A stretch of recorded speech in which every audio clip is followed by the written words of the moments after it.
আজকে এই শ্রমিকরা রাজপথে নেমেছে বলেই কিন্তু আমাদের তারেক রহমানের নেতৃত্বে যে আন্দোলন হয়েছে সেই আন্দোলন সফল হয়েছে।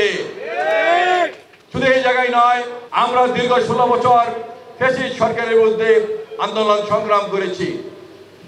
আন্দোলন সংগ্রাম করতে গিয়ে অনেক ভাই গুম হয়েছেন, অনেক ভাই খুন হয়েছেন, অনেক লক্ষ লক্ষ নেতাকর্মী মিথ্যা মামলায় কারাবরণ করেছেন। কারাগার থেকে বেরিয়ে আবার তারেক রহমানের নেতৃত্বে রাজপথে মিছিল করেছেন। মিছিল করার কয়েকদিন পরে আবার গ্রেপ্তার হয়েছেন, আবার মুক্তি লাভ করে আবার তারেক রহমানের নেতৃত্বে মিছিল করেছেন।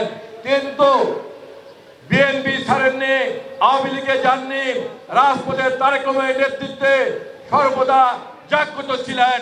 এই কারণেই শেখ হাসিনার পতন নিশ্চিত হয়েছে। বিএনপির নাম ভাঙিয়ে, বিভিন্ন নাম ভাঙিয়ে চাঁদাবাজি করছে, তাদেরকে হুঁশিয়ার করে দিতে চাই, তেজগাঁ শিল্প এলাকায় চাঁদাবাজদের ঠাঁই কখনো হবে না। তেজগাঁয় ট্রাক স্ট্যান্ডে চাঁদাবাজির ঠাঁই কেউ হবে না। আমরা 5ই আগস্টের ফ্যাসিস্টের পতনের পরে দেখেছি কারা তেজগাঁও ট্রাক স্ট্যান্ডে বিভিন্ন ট্রান্সপোর্ট কোম্পানি ভেঙে তারা লুটপাট করেছে, তারা বিভিন্ন ট্রান্সপোর্ট ভেঙে ট্রান্সপোর্টের মালিকের টাকা পয়সা নিয়ে গেছে। আমরা কিন্তু তা দেখেছি, আর কিন্তু সহ্য করা হবে না।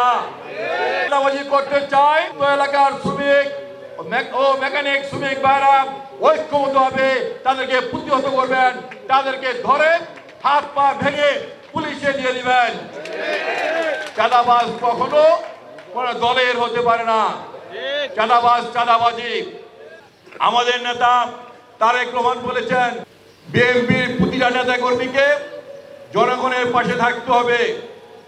যদি দলের সাথে জনগণ না থাকে সেই দলের কোনো মূল্য নাই। এলাকায় স্থানীয় নেতারা যারা আছেন তাদের কাছে আহ্বান থাকবে, আপনারা আপনার এলাকায় জনগণের পাশে থাকবেন, জনগণের সুখ দুঃখে তাদের পাশে থাকবেন, তাদেরকে সবসময় সহযোগিতা করবেন, তাহলেই দল শক্তিশালী হবে।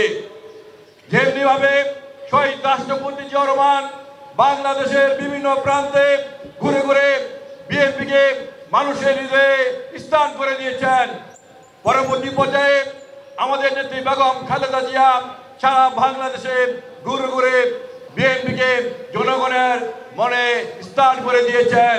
সর্বশেষ আমাদের নেতা তারেক রহমান যখন দেশে ছিলেন, তিনি সারা বাংলাদেশে ঘুরে ঘুরে তৃণমূলের নেতাকর্মীদের সাথে কথা বলে, তৃণমূলের নেতাকর্মীদের নিয়ে সম্মেলন করে তিনি বিএনপিকে সুসংগঠিত এবং জনগণের হৃদয়ে বিএনপিকে প্রতিষ্ঠা করে বিএনপিকে একটি সর্ববৃহৎ দল, জনগণের দল হিসাবে তারেক রহমান প্রতিষ্ঠা করেছিলেন।